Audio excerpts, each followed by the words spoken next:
ஆதியாகமத்தின் புஸ்தகம் 26வது அதிகாரம் 12வது வசனம். ஆதியாகமத்தின் புஸ்தகம் 26வது அதிகாரம் 12வது வசனம். ஈசாக்கு அந்த தேசத்தில் விதை விதைத்தான், ஆசீர்வதித்ததினால் 100 மடங்கு பலன் அடைந்தான். ஈசாக்கை கர்த்தர் ஆசீர்வதித்ததினால் 100 மடங்கு பலன் அடைந்தான். ஆண்டவர் யார் யாரையெல்லாம் தெரிந்து கொண்டு அழைத்து அவர் தமக்காக விசேஷமாக முன்குறித்தாரோ, நம்ம வேதத்தில் அப்படிப்பட்ட எல்லாருடைய வாழ்க்கையிலும் அவர்கள் விருத்தி அடைந்ததை பார்க்கிறோம். ஆபிரகாம், ஈசாக்கு, யாக்கோபு, இப்படி சொல்லிட்டே போகலாம். கர்த்தர் அவங்களெல்லாம் விருத்தி அடைய செய்கிறார், செழிப்படைய செய்கிறார், ஆசீர்வதிக்கிறார், பெருக செய்கிறார். தாவீது நாளுக்கு நாள் விருத்தி அடைந்தான் என்று நாம் பார்க்கிறோம். ஆண்டவர் தம்முடைய மக்களை அவ்விதமாக விருத்தி அடைய செய்கிறார். ஆண்டவர் இஸ்ரவேல் ஜனங்களை அழைக்கும் போது அவர்கள் கொஞ்ச ஜனங்களாக இருந்தார்கள் என்று நாம் பார்க்கிறோம். ஆனால் அந்த இஸ்ரவேல் அது ஒரு குடும்பமாக இருந்தது, ஒரு பெரிய தேசமாக உருவெடுத்தது, பெருக செய்தார் ஆண்டவர். ஆதாம் ஏவாளை ஆண்டவர் சிருஷ்டித்து வைத்து அவங்களை பார்த்து ஆண்டவர் சொல்ல, நீங்கள் பழுகி பெருகி பூமியை நிரப்புங்கள். இப்போ ஒருவேளை நாம் இங்கே நான் சொல்லக்கூடிய எல்லா பின்னணியங்களும் சம்பவங்களும் ஒருவேளை மானசீக ரீதியாக சரீரப்பிரகாரமான ஒரு விருத்தியை சொல்லியிருந்தா கூட, ஆண்டவர் ஆவிக்குரிய ரீதியில் தேவ மக்கள் விருத்தி அடைய வேண்டும் என்பதை இதற்கும் மேலாக ஆண்டவர் விரும்புகிறார் என்பதை நான் விசுவாசிக்கிறேன். நீங்கள்லாம் விசுவாசிக்கிறீங்க நம்புகிறேன். ஹல்லேலூயா, ஆமென். அதனால தான் ஆண்டவர் முதலாக சபை என்று துவக்கப்பட்ட அன்று செய்யப்பட்ட அதே ஒரு பிரசங்கத்தில் ஆயிரக்கணக்கான மக்களை கர்த்தர் சபையில் சேர்த்தார். அப்போ நம்முடைய சபைகள் விருத்தி அடையணும், 100 மடங்கு பலன் அடையணும்னு கர்த்தர் சித்தமுள்ளவராக இருக்கிறார் என்பதை நான் முழு நிச்சயமாக நம்புகிறேன். நம்முடைய மண்டலத்தில் இருக்கிற அனைத்து திருச்சபைகளும் அவ்விதமாக 100 மடங்கு விருத்தி அடையணும். 100% அப்படியே நம்ம இப்போ இருக்கிறோன்னா அது அப்படியே 100 மடங்கு பெருகிறோம். நம்ம இந்த வருஷத்துக்குள்ள 100 மடங்கு பெருகணும். அதுதான் ஆண்டவர் நம்மை குறித்து சித்தமுள்ளவராக இருக்கிறார் என்று நான் விசுவாசிக்கிறேன். ஒருவேளை ஆண்டவர் சித்தம் அதுவாக இருந்தாலும் சில நேரங்களில் மனிதர்கள் பக்கமாக சில நமக்கு தயக்கங்கள் இருக்கலாம். சில விஷயங்கள் ஆண்டவர் சொல்லக்கூடிய சில விஷயங்களை நம்ம செய்யாமல் இருக்கலாம். அதுவாக தான் தடையாக இருக்க வேண்டுமே ஒழிய, மற்றபடி கர்த்தர் நம்முடைய ஒவ்வொரு திருச்சபைக்கும் அவர் நாம் 300 மடங்கு பெருக வேண்டும் என்று சித்தம் கொண்டவராக இருக்கிறார். சில நேரங்களில் நமக்கு நம்முடைய சபையில் இருக்கிறதான எண்ணிக்கையை வைத்து நமக்கு ஆண்டவர் இவ்வளோதான் கொடுத்துருக்கிறார் அப்படின்னு நம்ம நினச்சிடக்கூடாது. சில நேரங்களில் எனக்கு அப்படி ஒரு எண்ணம் வரும். நம்ம பல மாதமாக இதே நிலைமையில் இருக்கிறோமே, நம்ம ஒவ்வொரு வாரமும் அட்டெண்டன்ஸ் எடுத்து பார்க்கும்போதெல்லாம் சில நேரங்கள் அப்படி தோணும். பல மாதமாக ஒரு எதிர்பார்த்த அளவுக்கு வேகமான ஒரு வளர்ச்சி இல்லையே அப்படின்னு தோணும்போது, அப்படின்னு பார்க்கும்போது நமக்குள்ள ஒரு எண்ணம், இதுதான் ஆண்டவர் சித்தம் போல இருக்குது, நமக்கு இந்த அளவுலே நம்ம இருக்கிறது தான் தேவ திட்டம் போல இருக்குன்ற ஒரு எண்ணத்தை பிசாசு நம்ம கொண்டு வர்றான். ஒரு நாள் அதை நம்பிடவே கூடாது. நம்ம பெருகும்படி கர்த்தர் நம்மை அழைத்திருக்கிறார். நம்ம பெருகிட்டே இருக்கணும். அருமையாக மோசே இஸ்ரவேல் ஜனங்களை பார்த்து சொல்றார், உபாகமம் 1:11, இப்பொழுது இருக்கிறதை பார்க்கிலும் 1000 மடங்கு அதிகமாகும்படி. 1000 மடங்கு. இப்போ 100 மடங்குன்னு சொன்னால் அது ஏதோ ஒரு குறிப்பிட்ட எண்ணிக்கை இல்லை, அது பெர்ஃபெக்டான growth, ஒரு பூரணமான வளர்ச்சியை அது காண்பிக்கிறது. 100 மடங்கு. அதாவது அவன் விதை போட்டான், அவனுக்கு அறுவடை எனக்கு தெரியல, உங்களுக்கு தெரிஞ்சால் சொல்லுங்கள். நாம் வயலில் தானியம் போடுறோன்னா 100 மடங்கு பலன் யாருக்காவது கிடைக்குமான்னா எனக்கு தெரியல. யாராவது அப்படி 100 மடங்கு ஒரு விதைக்கு இவ்வளோ வரணும் அப்படின்ற ஒரு அளவு வச்சுருப்பாங்க பாருங்கள். அது 100 மடங்கு எல்லாருக்கும் கிடைக்குமான்னு தெரியல, ஆனால் ஈசாக்கு கிடைச்சிது. ஆண்டவர் நமக்கும் நம்முடைய சபைகளுக்கும் அவ்விதமான 100 மடங்கு பலனை கர்த்தர் கொடுப்பார். நாங்கள் எங்களுடைய தகப்பனார் ஆரம்ப நாட்களில் அந்த வாங்கியிருந்த இடத்துலலாம் இந்த நெல் தான் பயிர் வச்சுருந்தாங்க. அப்போது நாங்கள்லாம் பெருசாக அதில் இன்வால்வ் பண்ணுறதில்ல. ஆனால் இது மட்டும் கேட்டுக்கிடும், நீங்கள் எதிர்பார்த்த இது வந்துச்சா அப்படின்னா ஒவ்வொரு முறையும் எதிர்பார்த்தது வரல, எதிர்பார்த்த அளவுக்கு வரல. ஒருவேளை உங்கள் சபைகளில் விவசாயிகள் இருந்தாங்கன்னா அப்படி சொல்லுவாங்க, சில நேரங்களில் தண்ணி பிரச்சனையாக இருக்கும், தண்ணி கம்மியாக இருக்கும், சில நேரங்கள் தண்ணி அதிகமாக இருக்கும், அல்லது சிலது பூச்சி அடிச்சிருக்கும், ஏதோ ஒரு பிரச்சனையில் நாங்கள் இவ்வளோ எதிர்பார்த்தோம் பாஸ்டர், ஆனால் இவ்வளோ எங்களுக்கு 100 கிடைக்கல. ஆனால் தேவ திட்டம் நமக்கு 100 fold தான் அவர் வச்சிருக்கிறார். 100 மடங்கு தான் கர்த்தர் நமக்காக அவர் வைத்திருக்கிறார். ஆக இன்னாமல் நம்முடைய மண்டல அளவில் அவ்விதமான நிலையில் நாம் வளர்ச்சி அடைவது தேவ திட்டம் என்பதை நம்முடைய மனதில் முதலாவது கொண்டு வரும்படி கர்த்தர் நமக்கு கிருபை தருவாராக. இந்த செய்தி ஆயத்தம் பண்ணும் போதே, ஆமாம் இது ஆயத்தம் பண்ணி 1 மாதம் ஆச்சு, 1.5 மாதம் ஆச்சு. ஆனாலும் அதுக்கு அப்போவே ஆண்டவர் என் மனசில் உணர்த்துகிற காரியம், ஆண்டவருடைய திட்டம் நம்ம ஒவ்வொருடைய சபைகளும் கர்த்தர் இதை செய்ய வல்லவராக அவர் இருக்கிறார். அவர் 100 மடங்கு நம்ம விரிவடைய செய்கிறார். இடம் போதவில்லைன்னு சொல்கிற அளவுக்கு கர்த்தர் செய்வார். பாருங்கள், நாம் வேதாம கல்லூரியில் படிக்கும்போது 2 சபைகளுக்கு நாங்கள் பெங்களூரில் போயிருக்கிறேன் அட்டன் பண்ணுறதுக்கு. அந்த ஒன்று வந்து பாஸ்டர் பால் தங்கி அவருடைய சபை, இன்னொன்று பாஸ்டர் ஜான்சன் வர்கீஸ் பெத்தேலேஜ். இந்த 2 இடத்துலையும் நீங்கள் பார்த்தீங்கன்னா, இன்னும் நிறைய சபைகள் இருக்கலாம், நான் போன இடத்த சொல்கிறேன். நம்ம முதல்ல போனால் தான் இடம் கிடைக்குங்க, இல்லைன்னா இடம் கிடைக்காது. பால் தங்கி அப்பா சர்ச்சிலலாம் இப்போ பெரிய இடமா வாங்கி போட்டிருக்கிறாங்க. இந்த ஆம்லெஸ் சேர் போட்டிருப்பாங்க. அந்த ஆம்லெஸ் சேரே ஒரு சேர் மேலே இன்னொரு சேர் கிடக்கிற மாதிரி தான், அப்படி அவ்வளோ ஒட்டி கிடக்கும், நடக்கிறதுக்கு இடம் இருக்காது.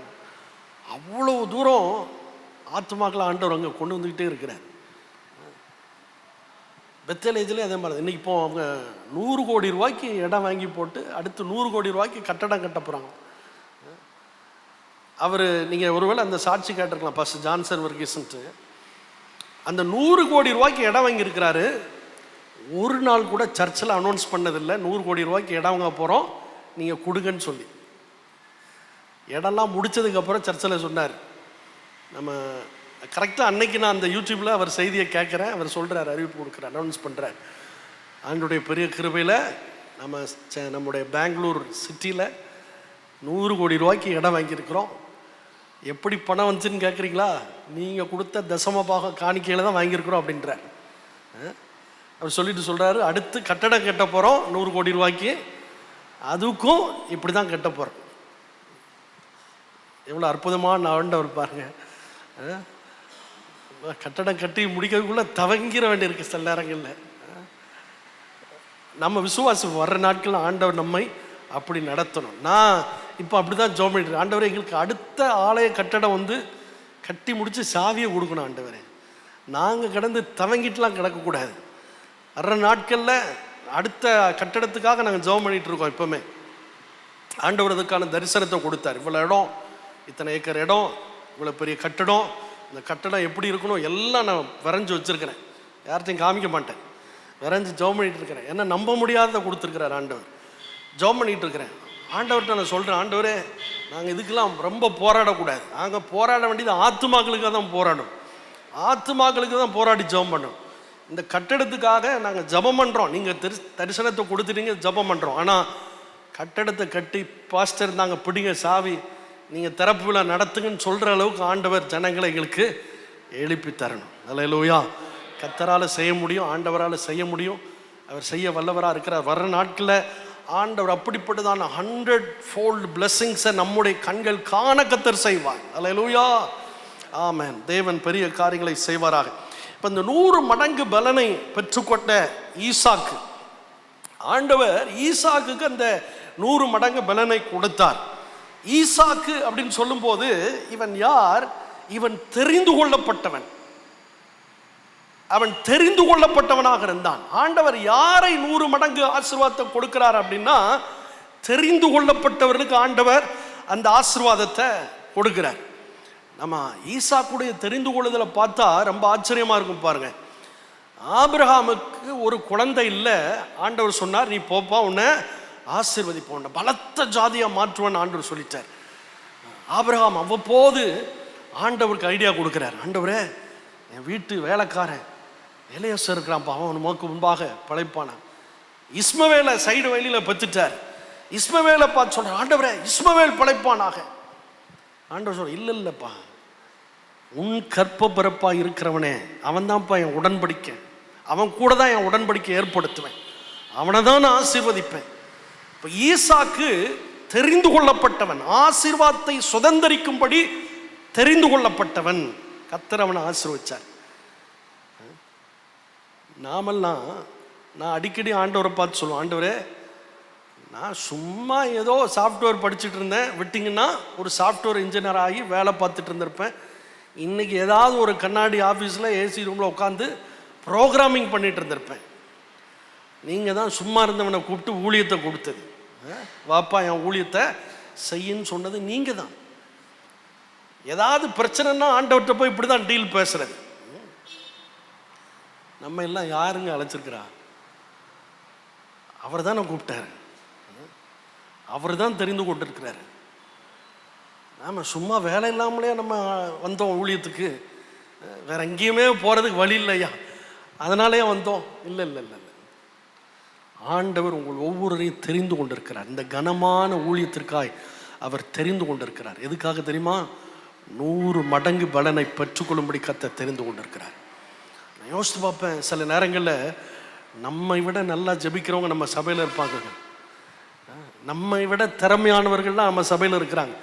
ஆனால் அவங்களுக்கெல்லாம் இல்லாத ஒரு அழைப்பை கர்த்தர் என் மேலே வச்சிருக்கிறார். ஹல்லேலூயா, உங்கள் மேலே வச்சிருக்கிறார். அந்த இவ்வளோ விசேஷத்த ஒரு அழைப்பு. நாம் எப்படி விசேஷமானவர்கள் அப்படின்னா, நமக்கு திறமையோ அனுபவமோ பெருச தாளந்து எல்லாம் இல்லை,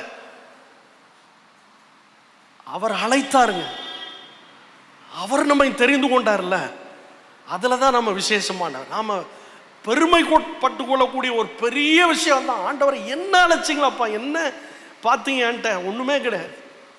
நான் யோசித்து பார்க்குறேன், நான் ஆராதனை ஆரம்பிக்கும் போது பாட்டு வராது, கீபோர்டு வாசிக்க தெரியாது, ஏதோ ஒரு ஓட்ட கீபோர்டு, எங்கள் ரொம்ப முன்னால் வாங்கின ஒரு கீபோர்டு இருந்துச்சு, அதில் 4 பட்டன் வேலை செய்யாது.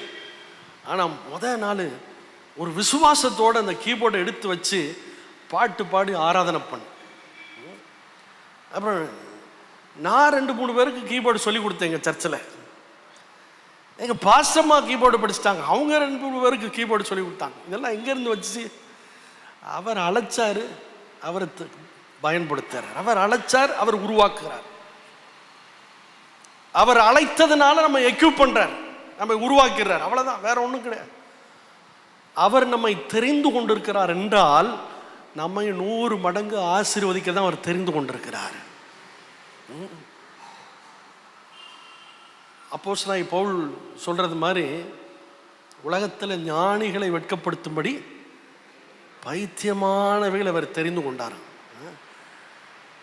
நீங்கள் எத்தனை பேர் ஆண்டவர்கிட்ட அப்படி கேட்டிருப்பீங்கன்னு தெரியல. நான் பல நேரம் கேட்டிருக்கேன், ஆண்டவர் ஏன்பா என்ன தெரிந்து கொண்டீங்க, எதற்காக, என்ன என்ன என்ன ஸ்பெஷல் என்கிட்ட பார்த்தீங்க அப்படின்னா அதுக்கு ஆன்சரே கிடையாது, ஒன்றுமே கிடையாது. அவருடைய பெரிய கிருபையினால் தெரிந்து கொண்டாரனால் இப்போ நம்மை குறித்தவர் பெரிய நோக்கத்தை, திட்டத்தை வச்சிருக்கிறார். ஒரு சாதாரண ஊழியத்தை செய்யும்படி அவர் நம்மை அழைக்கவில்லை, ஒரு நார்மலான ஒரு ஆர்டினரியான நிலையில் இருக்கும்படி நம்மை அழைக்கவில்லை. நமக்காக கர்த்தர் ஒரு மாபெரும் காரியத்தை, கர்த்தர் திட்டத்தை வைத்திருக்கிறார். அன்போடு நான் கேட்கிறேன் பிரியமானவர்களே, கர்த்தர் உங்களை இந்த ஊழியத்தில் வைத்திருக்கிறார் என்றால் அவர் உங்களுக்காக வைத்திருக்கிற திட்டத்துக்கு நேரம் உங்களை கொண்டு செல்லும்படியாக அந்த இடத்துல வச்சிருக்கிறார். அந்த விருத்தியை அவர் கொடுக்க முடியாத அவங்களை தெரிந்து கொண்டிருக்கிறார். நாம ஒரு நாள் கூட நம்முடைய பார்வையில் நல்லா இருக்கிறதுல செட்டில் ஆகிடக்கூடாது. We must not settle in good things. We must go forward to receive the best which God has planned for our lives. நமக்கு நல்லதாக தோன்றுகிற விஷயங்களில் நம்ம செட்டில் ஆகிடக்கூடாது. ஓகே, இது கம்ஃபர்டபுளாக இருக்குது, வசதியாக இருக்குது, ஓகே ஆட்கள் வராங்க, கட்டடம் இருக்குது, கார் இருக்குது, நல்ல ஃபேமிலி இருக்குது, இதை விட சிறந்ததை கர்த்தர் நமக்காக வைத்திருக்கிறார். சிறந்ததை கர்த்தர் நமக்காக வச்சிருக்கிறார். அதுக்கு நேரம் ஓடுவதற்கு தான் கர்த்தர் நம்மை தெரிந்து கொண்டிருக்கிறார். என்றைக்கு நம்மை ஆண்டவர் அழைத்த தெரிந்து கொண்ட அந்த நோக்கம் நமக்கு இல்லையோ அன்னைக்கு நம்ம உப்பரிகையில உலாவ ஆரம்பிச்சிடும். தாவீதுக்கு ஒரு நாள் அவனுக்கு எல்லாம் முடிஞ்சிட்டியா, எல்லாம் சத்துருக்கள் இல்லாத ஒரு இளைப்பாறுதல ஆண்டவர் தாவீது கொடுத்துட்டார். படை எங்க அனுப்பியிருக்கிறாரு? ஜெபக்கூட்டம் நடத்திட்டு இருக்காங்க. அவங்கெல்லாம் ப்ரேயர் நடந்துட்டு இருக்கு. சர்ச்சில் ப்ரேயர் நடக்கு. பாஸ்டர் எங்க இருக்காரு? அவர் மொட்டை மாடியில் இருக்கார். நோ விஷன், தரிசனம் இல்லை, அடுத்து என்ன அடையணுன்ற எந்த நோக்கமும் இல்லை. அவ்வளோதான், போச்சு, வாழ்க்கை திசை மாறிச்சு. யுத்த களத்தில் கோலியாத்தை எதிர்கொண்ட தாவீது உப்பரிகையில் தோற்று போனார் ஒரு பெண்ணின் இடத்துல. நான் அதை தான் பார்க்குறேன். அந்த தாவீதுக்கு இப்போ எதை முன்னா ஒரு காலம் வரைக்கும் சவுல் துரத்துக்கிட்டே இருந்தார், நிற்காம ஓடிட்டே இருந்தார். ஒரு காலம் வந்துச்சு, இப்போ துரத்துறதுக்கு ஆள் இல்லை, ஓடுறதுக்கு அவசியம் இல்லை, இளைப்பாறுதலுக்குள்ளே போயிட்டார். நம்ம ஆண்டவர் நமக்கு ஒரு இளைப்பாறுதலை வச்சிருக்கிறார். அது வரைக்கும் நம்ம ஓட்டத்தை நிறுத்திடவே கூடாது. நம்ம தரிசனம் புதுப்பித்து கொண்டே இருக்கணும், தரிசனம் பெரிதாகி கொண்டே இருக்கணும். ஏன்னா நம்ம அதற்காகத்தான் அழைக்கப்பட்டிருக்கிறோம். ஈசாக்கு அழைக்கப்பட்டவனாக இருந்தான் என்று பார்க்க. ரெண்டாவது, அதே வசனத்தில் நம்ம பார்க்குறோம், அந்த தேசத்தில் ஆண்டவர் அந்த தேசத்தில் அவனை ஆசீர்வதித்தார். ஈசாக்குடைய ஒரு பெரிய ஒரு சேலஞ்ச் என்ன அப்படின்னா, இப்போ இந்த தேசத்தில் பஞ்சம் இருக்கிறது, சாப்பாட்டுக்கு வழி இல்லை, தண்ணிக்கு வழி இல்லை, ரொம்ப பஞ்சம். இப்போ இவருக்கு எகிப்துக்கு போகலான்ற ஒரு பிளான் இருக்குது. ஆண்டவர் சொல்கிறாரு, ஆதியாகமம் 26:1 பார்க்குறோம், 26:2 நம்ம பார்க்குறோம், கர்த்தர் உனக்கு தரிசனமாகி நீ எகிப்துக்கு போகாதன்ற, எகிப்துக்கு போகாத, நான் உனக்கு சொல்லும் தேசத்திலே குடியிரு, யூ ஸ்டே ஹியர், இதுதான் உனக்கு நான் சொன்ன தேசம், பஞ்சத்தை பார்த்து பயப்படாத, நீ இங்கே இரு, நான் உனக்கு இந்த தேசத்தை தான் நான் உனக்கு கொடுத்துருக்கிறேன், நான் உனக்காக முன்குறித்தது, உன் சந்ததிக்காக முன்குறித்தது, இங்கே இருன்னு சொல்றார் ஆண்டவர். நமக்கு ஆண்டவர் வைத்திருக்கிற இடம் தான் நம்முடைய இடம். நம்ம எல்லாம் அந்த அர்ப்பணிப்போடு தான் இருக்கிறோம், 100க்கு 100, அதில் எந்த சந்தேகம் எனக்கு இல்லை. ஆனாலும் இந்த வார்த்தையை பிரசங்கிப்பதற்காக நான் சொல்கிறேன், நமக்கு ஆண்டவர் எந்த இடத்தை நமக்கு அவர் நம்மை அழைக்கும் போது ஏற்படுத்தினாரோ அதுதான் நம்முடைய ஊழிய ஸ்தலம். அந்த தேசத்துல தான் கர்த்தர் நம்மை ஆசீர்வதிக்க முடியும். நமக்கு நம்முடைய பார்வைக்கு நலமாய் தோன்றுகிறது அல்ல. பாருங்க, பஞ்ச காலம் எல்லாரையுமே கொஞ்சம் ட்விஸ்ட் பண்ணுது. சில குறைவின் காலம், சில பிரச்சனைகளை சவால்களை சந்திக்கிற நேரம் நம்முடைய மனது வேற எதையோ யோசிக்குது. ஆனால் தேவ திட்டம் நம்மை ஒரு இடத்துல வைத்திருக்கும் என்றால் என்ன பஞ்சம் வந்தாலும் பரவாயில்ல, ஆண்டவர் வைத்திருக்கிற இடத்துல தைரியமாக இருக்கலாம். நம்ம அவர் வச்சிருக்கிறார், ஒரு திட்டத்தை வச்சிருக்கிறார். பஞ்ச காலத்தை பார்த்து நம்ம சோர்ந்து போக வேண்டிய அவசியம் இல்லை. நம்முடைய கோத்திர பிதாக்கள் பார்க்காத பஞ்சமா, அவங்க அந்த பஞ்சத்தெல்லாம் கடந்து வந்ததுனால தான் 100 மடங்கு ஆசீர்வதிக்கப்பட்டாங்க.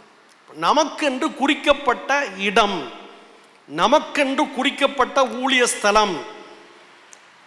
பாருங்க, நான் என்னுடைய ஆண்டவர் கொடுத்த, நான் என்னுடையன்னு சொல்கிறேன்னு தயவுசெய்து தப்பாக நினைக்காதீங்க, என்னுடைய ஆண்டவர் எனக்கு நடத்தின விதத்தை ஆண்டவர் நம்ம மகிமைக்காக நான் சொல்கிறேன். வேதாம கல்லூரியில் படிக்கும்போது நிறைய ஆப்ஷன்ஸ் கிடைச்சது. அதில் 2 ஆப்ஷன் ரொம்ப ஸ்ட்ராங்காக இருந்துச்சு. ஒன்று, காலேஜில் லைப்ரரினா இருக்கிற ஒரு வாய்ப்பு. ஏன்னா நான் ஆண்டவர் ஊழியத்துக்கு அழைக்கும் முன்னாலே ஆண்டவர்கிட்ட நான் ஒரு காரியம் கேட்டேன், ஆண்டவரே என்னை பாஸ்டாக மட்டும் மாற்றிடாதீங்க ஆண்டவரே, நான் நல்ல ஒரு விசுவாசியாக இருந்து நமக்கு ஊழியம் செய்வேன், வேலை செஞ்சு நல்லா ஊழியத்துக்கு கொடுப்பேன். இதுதான் நான் ஆண்டவர்கிட்ட கேட்டேன். ஆண்டவர் அந்த ஜெபத்தை கேட்கல, நான் பாஸ்டராக தான் மாற்ற போகிறேன், மாற்றிட்டேன். எதற்காகன்னா ரிஸ்க் எடுக்க விரும்பாத ஒரு ஆள் நான், ரிஸ்க் எடுக்கவே பிடிக்காது. அப்போ லைப்ரரியன்னா ஓகே, ரொம்ப சந்தோஷம். எங்கள் காலேஜ் லைப்ரரியன் பாஸ் ஆனந்தெலாம் இருக்கிறாங்க, பிரேம் பாஸ்லாம் இருக்கிறாங்க. ஸ்டீவன்சன் சார் அவர் கேட்குறாரு ஒரு நாள், ஏன்னா நான் இங்கே லைப்ரரியில் ஒரு கிட்டத்தட்ட 2.5 வருஷம் அங்கே தான் காலேஜ் எங்களுக்கு ஒர்க் டியூட்டி அங்கே தான் கொடுத்தாங்க. எனக்கு இந்த புக்கு டிஸ்ட்ரிபியூட் பண்ணணும், வாங்கி வைக்கணும், ஸ்டூடெண்ட்ஸ் கொண்டு வரேன். அவர் சொன்னார், நீ தொடர்ந்து இங்கே எஸ்ஏபிஸில் பைபிள் காலேஜில் லைப்ரரினா இருப்பா, நான் உங்களுக்கு வீடு தந்துடுறேன், நீ கல்யாணம் முடிச்சு உன் ஃபேமிலியை கூப்பிட்டு வந்து இங்கே நீ தங்கிக்கலாம் அப்படின்னா. இப்போ நான் வீக்கெண்ட் மினிஸ்ட்ரி போயிட்டு இருந்த பாஸ்டர், அவர் ஒரு மலையாளி, அவர் சொன்னார், தம்பி தமிழ் சர்ச்சு, அவர் மலையாளம் தான் பேசுவார், தமிழ் சர்ச்சு உனக்கே கொடுத்துட்றேன். அவர் அப்போ தான் சர்ச்சு கட்டுறதுக்கு அஸ்திபாரம் போட்டிருக்கிறார், பல மாடியில் கட்டி அவன் ஒரு ஃப்ளோரை உனக்கு கொடுத்துறப்பா, அவன் ஃபேமிலியை கூட்டுவா, பெங்களூர் நல்ல ஒரு ஆசீர்வதிக்கப்பட்ட பூமி, அதனால் இங்கே வந்துரு அப்படின்னார். இதெல்லாம் கடந்து ஆண்டவர் ஒரு நாள் என்கிட்ட பேசுகிறாரு. ஆண்டவர் என் கண்களில் அந்த தரிசனத்தை காண்பித்து, நீ உன்னுடைய பட்டணத்துக்கு போன்னு சொல்லி அங்கே போய் ஊழியம் செய்யணும் ஆண்டவர் என்ன அனுப்புனார். எப்படி ஊழியம் செய்ய போகிறோம், எப்படி ஆரம்பிக்க போகிறோம், ஒரு பிளான் கிடையாது. ஆனால் ஆண்டவர் சொன்ன இடத்துல இருக்கிறது அவ்வளோ பெரிய ஒரு சந்தோஷங்க. ஒரு மீனை தண்ணிக்குள்ளேருந்து வெளியே தூக்கி போட்டால் எப்படி இருக்கும்? அதுதாங்க, நாம் ஆண்டவர் சொன்ன இடத்துல இல்லாமல் வேற இடத்துல இருந்தால் அதுதான் ஃபிஷ் அவுட் ஆஃப் வாட்டர். நிறைய நேரங்களில் கர்த்தர் குறித்த இடத்துல இல்லாமல் நம்ம வேற இடத்துல நம்ம முயற்சி பண்ணோம்னா, ஒரு மீனை தண்ணீர்லேருந்து வெளியே தூக்கி போட்டால் எப்படி இருக்குமோ அதுதான். ஆண்டவர் நமக்கு குறித்திருக்கிற இடம் ரொம்ப முக்கியமானது. ஊழியம் நமக்கு வட இந்தியாவை பார்த்து அவ்வளோ பாரமாக இருக்குது, அவ்வளோ தேவைகள் இருக்குது. இப்போ பிரதர் அகஸ்டின் ஜெபகுமாரை கொண்டு வந்து விட்டு அவர் இங்கே பிரசங்கம் பண்ண, அவர் சொல்ல, என்னப்பா இங்கேருந்து பிரதருக்கு நம்ம பாஸ்டர் ஆஸ்டின் அவங்களுக்கு தெரியும், இங்கே வந்து இங்கே என்ன ஊழியம் செஞ்சுட்டு வாங்க நார்த் இந்தியாவுக்கு, அப்படி தான் சொல்லுவார்.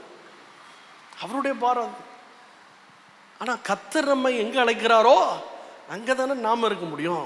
ஆண்டவர் எங்கே நம்ம சொல்கிறாரோ அங்கே தானே அவர் எஜமான், நாம் வேலைக்காரர்கள். அவர் சொல்கிற இடத்துல தான் நம்ம இருக்க முடியும். அவர் சொல்லுகிற இடத்துல, அவர் நமக்கு சொல்லுகிறபடி நாம் இருக்கும்போது கர்த்தர் 100 மடங்கு பலனை அவர் நமக்கு கொடுக்கிற தேவனாக இருக்கிறார். மூன்றாவது, அவன் விதை விதைத்தான். அவன் விதை விதைத்தான். அதே வசனத்தில் 26:12 பார்க்கிறோம். இந்த தேசத்தில் அவன் விதை விதைத்தான் என்று நம்ம பார்க்கிறோம். நாம 100 மடங்கு பல விதைக்க போயிட்டாங்கன்னு நினைக்கிறேன். 3 பேர் ஒன்று போல போனாங்க. சரி, 100 மடங்கு பலனை பெற்றுக்கொள்வதற்கு ஈசாக்கு விதை விதைத்தான். நாம 100 மடங்கு பலனை பெறணும்னா நாம விதைக்க வேண்டும். தயவுசெய்து அன்போடு நான் சொல்கிறேன், நான் நிறைய பேரோட வயதில் கம்மி தான், இதெல்லாம் நான் எனக்கு தான் பிரசங்கம் பண்ணிகிட்டு இருக்கிறேன். ஏதோ ஆண்டவர் இந்த பொறுப்பில் வச்சுருக்கிறதுனால நான் பிரசங்கம் பண்ணுறேன். அதனால் இவன் என்னடா இப்படி பேசுகிறது, இவன் யாரடா அப்படின்னு நினைக்க வேண்டாம். கர்த்தருக்கு ஸ்தோத்திரம். அவன் 100 மடங்கு பலனை பெற்றுக்கொள்வதற்கு அவன் விதைத்ததை நம்ம பார்க்குறோம். ஆண்டவர் 2 விதமான ஆசீர்வாதத்தை நம்ம கையில் கொடுக்குறார். ஒன்று, நாம் புசிக்கிறதுக்கான ஆகாரத்தை கொடுக்கிறார். 2வது, நாம் விதைக்கிறதுக்கான விதையை கொடுக்கிறார். நம்ம விதைப்பதை விதைத்தாகணும். விதைக்கிறத சாப்பிட்டா அடுத்து விதைக்கிறதுக்கு விதை இருக்காது, அடுத்து புசிக்கிறதுக்கு ஆகாரமும் கிடைக்காது. அப்போஸ்தலனாகிய பவுல் இந்த விதையை குறித்து கொரிந்தியர் புஸ்தகம், நாம் இதிலெல்லாம் நிறைய பிரசங்கம் பண்ணியிருப்போம். சிறுக விதைக்கிறவன் சிறுக இருப்பான், பெருக விதைக்கிறவன் பெருக இருப்பான். நாம் ஊழியர்களாகிய நாம் விதைக்கிறவர்களாக மாறணும். நம்ம சபை மக்களுக்கு நம்ம சொல்கிறோம், தசம பாகத்தில் உண்மையாக இருக்கணும்னு சொல்லி நம்ம சொல்லி கொடுக்குறோம். நீங்கள் எல்லாரும் உண்மையாக கொடுப்பீங்கன்னு நம்புகிறேன். அப்படி இல்லைன்னா இன்றைக்கு ஆண்டவர் உங்களோடு பேசிகிட்டு இருக்கிறார். சிலர் ஒருவேளை அதுக்கு மேலே கொடுக்கலாம், கர்த்தருக்கு ஸ்தோத்திரம். ஆனால் நாம் விதைத்தால் தான் நம்ம அறுக்க முடியும். விதையை சாப்பிட்டுட்டா அப்புறம் அறுவடை இல்லை. நாம் விதைக்கணும். கர்த்தர் கிருபையினால் நான் சொல்கிறேன், ஆண்டவர் கொடுக்குற ஆசீர்வாதத்தில் 70 மடங்கு கர்த்தர் கொடுக்க ஆண்டவர் உதவி செஞ்சுருக்கிறார். கர்த்தர் கிருபையினால் நிறைய ஊழியங்களுக்காக கொடுக்க ஆண்டவர் உதவி செய்திருக்கிறார். நான் ஒரு காரியத்தை பார்க்குறேன், எங்கள் சபைக்காக ஆரம்ப நாட்களில் செலவழித்தது உண்டு. ஆனால் இப்போ ஒரு பணத்தை நான் உள்ளே போடுறதில்லை. ஏன்னா ஆண்டவர் உள்ளே போடுறதுக்கு ஆட்களை எழுப்பியிருக்கிறார். 12 லட்ச ரூபாய்க்கு ஏசி மாட்டியிருக்கிறான் ஒரு தம்பி. ஜென்ரேட்டர் 8 லட்ச ரூபாய்க்கு வாங்கி கொடுத்துருக்குறான். இப்போ ஸ்டேஜுக்கு 7 லட்ச ரூபா செலவு பண்ணி, நான் ஒரு பைசா இன்னைக்கு வரைக்கும் செலவு பண்ணல. எல்லாம் கர்த்தர் கிருபையில் வெளியில் தான் வதச்சிட்டு இருக்கும், உள்ளே போடலை. அதான் அவருடைய ஊழியம்தான். ஆனால் எனக்கு ஆண்டவர் கொடுத்த தரிசனத்தின்படி, ஆண்டவரே நான் பல ஊழியங்களுக்கு கொடுக்குறேன், எங்கள் ஊழியத்தை நீங்கள் பார்த்துக்கோங்க. ஜெபம் ஆண்டவரே இந்த தேவைலாம் இருக்குது, இதுக்கு நீங்கள் சந்திங்க அப்படின்னு ஜெபம் பண்ணுறதோடு சரி. ஆண்டவர் அதற்கான தேவைகளை மனிதர்களை ஆண்டவர் எழுப்பி கொடுக்குறார். இப்போ நாம் விதைக்கணும், வெளியில் விதைக்கணும், தேவையுள்ள ஊழியங்களுக்கு விதைக்கணும், தசமபாகம் கொடுக்கறதுல நம்ம விதைக்கணும். அதை செய்யும் போது ஆண்டவர் நமக்கு 100 மடங்கு பலனை கொடுக்குறார். இந்த சத்தியம் நாமெல்லாம் அனுபவிச்ச சத்தியம்தான். ஆனால் சில நேரங்களில் நாம் ஒரு அளவுக்கு ஊழியத்தில் வளர்ந்ததுக்கப்புறம் இந்த விதைக்கிறதுல கொஞ்சம் பிரச்சனை வருது. நான் என் வாழ்க்கையில் அனுபவிச்ச சொல்கிறேன். நாம் ஸ்தாபனத்துக்கு கொண்டு போய் அவ்வளோத்தையும் கொடுக்கணும் அப்படின்ற மாதிரி ஒரு எண்ணம் நமக்கு வரும். தசமபாகத்தையும் அங்கே கொடுக்கணும், ஸ்தாபனத்தில் இல்லாத பணமா அப்படின்ற மாதிரி தோணுது. இதே எண்ணம் நம்ம சபை மக்களுக்கு வந்துடும். நம்ம பாஸ்டருக்கு என்ன குறை, நல்ல சர்ச்சை கட்டிட்டாரு, காரில் போகிறாரு, அவரு கொண்டு போய் அவ்வளோ தசமபாகத்தை கொடுக்கணுமா, அவர் தான் நல்லா இருக்கிறாரு அப்படின்ற எண்ணம். ஏன்னா நாம் என்ன விதைக்குமோ அதை அறுப்போம், அது பிரமாணம். நாம் விதைச்சா நாம் அறுக்கலாம். ஆண்டவருக்காக கொடுக்கறதுல தாராளமாக ஏராளமாய் கொடுக்க, ஜபத்தில் விதைப்பது, ஜப நேரங்களை நம் ஆண்டவருக்காக விதைப்பது. Today's pain will become tomorrow's power. இன்றைக்கு நாம் ஜபத்தில் தியாகம் பண்ணி வேதனையை நம்ம இன்றைக்கு சங்கீதத்தில் சொல்லியிருக்கிறது போல கண்ணீரோடு விதைக்கிறவர்கள் கம்பீரத்தோடு அறுப்பார்கள்.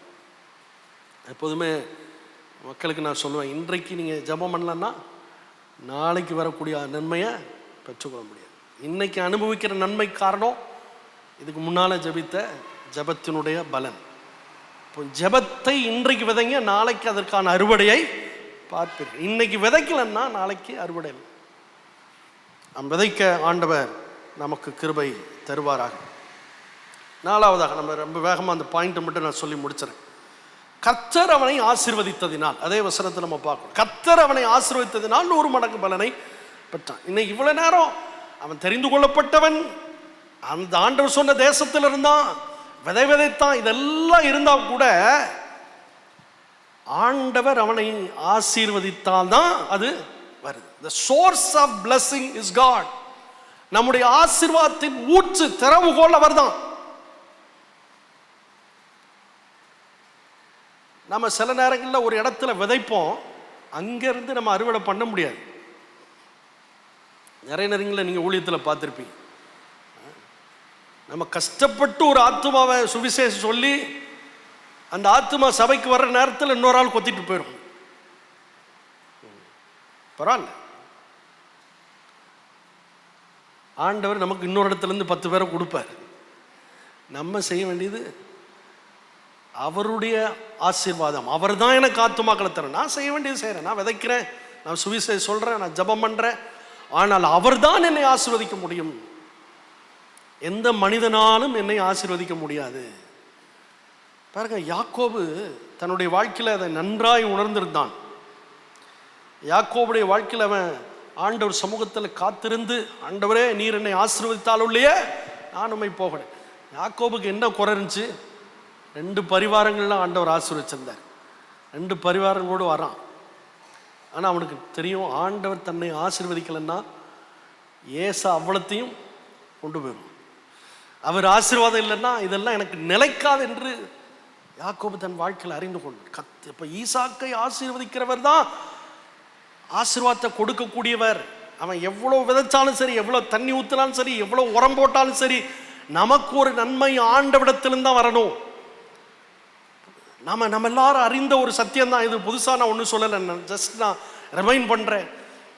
நிறைய நேரங்களில் நமக்கு ஒரு தேவை இருக்கும்போது நம்ம சொந்தக்காரங்களை பார்ப்போம். நம்ம சித்தப்பா இவ்வளோ நல்லா இருக்கார், கவர்மெண்ட் வேலை பார்க்குறாரு, இப்போ தான் ரிட்டையர்டு பண்ண வந்திருக்கு, நம்ம இவ்வளோ கஷ்டப்படுறோன்னு தெரியும், அவர் கொஞ்சமாவது கொடுக்கலன்னா அவர் கண்ணே திறக்க மாட்டார். நல்லது, திறக்காத வரைக்கும் நல்லது. ஆபிரகாம் சொல்றார் பாருங்க, ஒரு சரட்டை கூட வேண்டாம்ப்பா எனக்கு, ஆபிரகாமை ஐஸ்வர்யவனாக்கினே நீ என்ன செய்யக்கூடாது சொல்ல. கர்த்தர் கிருபையில் நான் சொல்கிறேன், என்னைக்கு நான் ஊழியத்துக்கு வந்தனோ அன்றிலிருந்து ஒரு மனுஷனிடத்துல என் தேவையை சொன்னது கிடையாது, இன்க்ளூடிங் மை ஃபாதர். எங்கள் அப்பாட்ட கேட்டால் கொடுப்பாங்க. ஆனால் ஒரு நாள் இது வரைக்கும் எங்கள் அப்பாட்ட போய், அப்பா எனக்கு இந்த தேவை இருக்குது, பெட்ரோல் போடணும், பிள்ளைக்கு பால் டப்பை வாங்கி கொடுக்கணும், ஒரு நாள் நான் வாய் திறந்து கேட்டதே கிடையாது. பைபிள் காலேஜ் படித்த காலத்திலும் சரி, எத்தனையோ நாட்களில் பசிக்கும் போது 10 ரூபா கொடுத்து பிஸ்கட் வாங்குறதுக்கு பணம் இருக்காது. அப்பாவுக்கு ஃபோன் பண்ணி சொன்னால் அனுப்பி விடுவாங்க. ஆனால் நான் ஆண்டவர்கிட்ட தான் கேட்பேன், ஆண்டவரே உமக்கு சித்தமான எனக்கு அந்த 10 ரூபா கூட நீங்கள் தான் எனக்கு கொடுக்கணும். ஆண்டவர் தான் ஆசீர்வதிக்கும். ஒருவேளை நிறைய பேர் எங்களை பார்க்கும்போது கூட அவங்களுக்கு என்னப்பா அம்மா அப்பா இருக்காங்க, நல்ல அம்மா அப்பாக்காக ஸ்தோத்திரம், அவங்களுக்காக நல்லா ஜபிக்கிறாங்க, நல்லா கொடுக்குறாங்க, அதுக்காக ஸ்தோத்திரம். ஒரு நாள் கூட அம்மா அப்பா முன்னால் போய் நின்னது கிடையாது. ஆண்டவர் முன்னால் தான் நிற்க ஆண்டவர் பழக்க வச்சிருக்கிறார். ஒவ்வொரு தேவைக்காக ஆண்டவர்கிட்ட போய் தான் நிற்கிறோம். சர்ச்சில் எத்தனையோ பணக்காரங்க இருக்கிறாங்க, அவங்ககிட்ட போய் ஒரு நாள் கூட இந்த கொடுங்கன்னு சொன்னது கிடையாது. பொதுவாக அறிவிப்பு கொடுப்போம், அவ்வளோதான். ஆண்டவரை நீங்கள் உமக்கு சித்தமானால் தேவை சந்தி, ஏன்னா நமக்கு சோர்ஸ் அவர் தான். அதை நம்ம உறுதியாக பற்றி கொண்டா அவர் நம்மை 100 மடங்கு ஆசீர்வதிக்கிறார், 100 மடங்கு ஆசீர்வதிக்கிறார். நம்ம விசுவாசம் ஆண்டவர்னு வச்சுட்டா அவர் கொடுக்கறது அன்லிமிட்டெட் பிளெஸிங். நம்ம மனிதன்னு பார்த்துட்டா அது லிமிட் தான். அவங்க கொடுப்பாங்க, நம்ம கேட்கறதுனால கொடுப்பாங்க, ஆனால் அது ஒரு லிமிட், அவ்வளோதான், ஒரு லிமிட் தான். நம்ம எல்லை இல்லாமல் விரிவாகணும்னா பரலோகத்தை பார்த்து பழகணும். அது ஆண்டவர் மல்கியா 3:10 சொல்றார் பாருங்க, வானத்தின் பலகணிகளை திறந்து இடம் கொள்ளாமல் போக மட்டும் ஆசீர்வதிக்கிறவன் நம்முடைய ஆண்டு. நம்ம ஆண்டவர் சொன்ன வசனத்தை நம்ம நம்புறோம் இல்லையா? அப்போ நாம் அவர் நோக்கி பார்த்துட்டா அவர் அப்படி தான் ஆசீர்வதிப்பார். அவர் எப்படி கொடுக்குறாரோ அமுக்கி குலுக்கி சரிந்து விழும் பண்ணி நன்றாக இழந்து உங்கள் மடியில் போடுவார். அவர் கிள்ளி குள்ளி கொடுக்குற ஆண்டவர் அல்ல, அவர் நிறைவாய் நம்மை ஆசீர்வதிப்பார். நிரம்பி வழிகிற ஆசீர்வாதத்தை அவர் கொடுப்பார். அவர் தான் நமக்கு சோர்ஸ். 5வதாக கடைசியாக அந்த வருஷத்தில்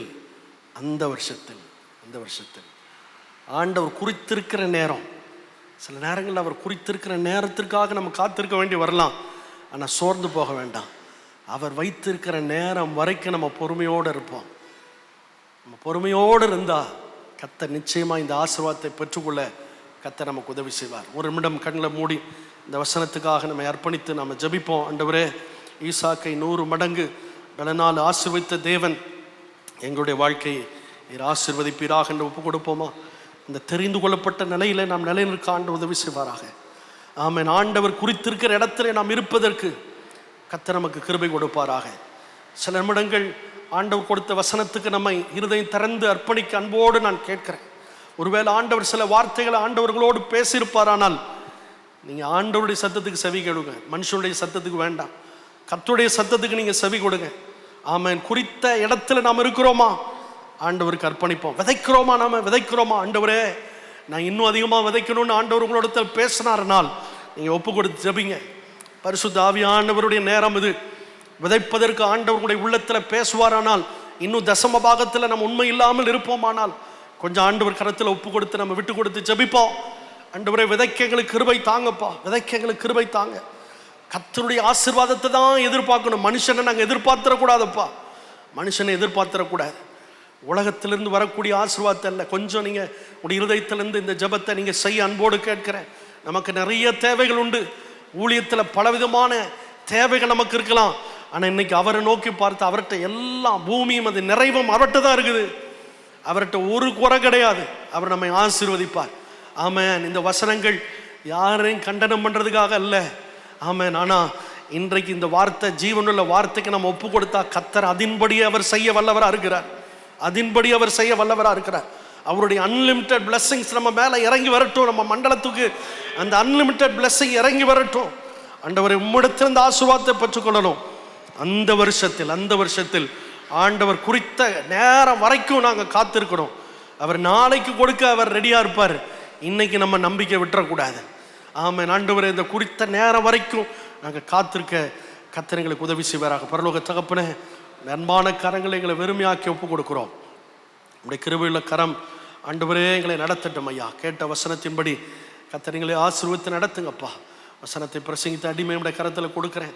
இந்த வார்த்தைக்கு என்னை அர்ப்பணிக்கிறேன். கேட்ட ஒவ்வொரு தேவதாசங்களையும் அவருடைய வாழ்க்கையில் இந்த வசனங்கள் கிரியை செய்ய ஒப்பு கொடுக்குறோம். தேவ நாம் மைப்படுத்தி தொடர்ந்து நடக்கிற அலுவல் கூட்டங்களிலே தேவனுடைய கிரியை உண்டாகட்டும் என்று ஜெபிக்கிறோம். நாங்கள் தொடர்ந்து ஐக்கியப்பட, ஒருமனப்பட்டு ஆலோசிக்க தேவனுக்கு கிருபை தாரும். மீட்பர் இயேசு மூலம் ஜெபிக்கிறோம் நல்ல பிதாவே, ஆமென். ஆண்டவர் நாம் மைப்படுவோம்.